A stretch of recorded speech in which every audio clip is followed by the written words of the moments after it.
Hey everybody, what's up? It's Mike here, the FPV Evil Monkey, and I just arrived to Tempe, Arizona for the big Whooptopia event. So we are here. I'm going to hopefully be doing some live streaming later today and things like that. So I'll take some photos, lots of stuff for you guys to be able to see.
What's up everybody? So that is the end of day number one for Whooptopia.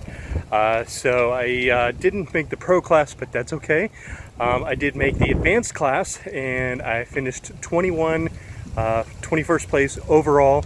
There's 40 pilots, so I did pretty dang good. So I'm very happy. So by the time you guys see this, the race will already be over. So tomorrow is going to be the finals or the mains. So we'll be doing that tomorrow. It's going to be a completely different track, so I'll have to learn that.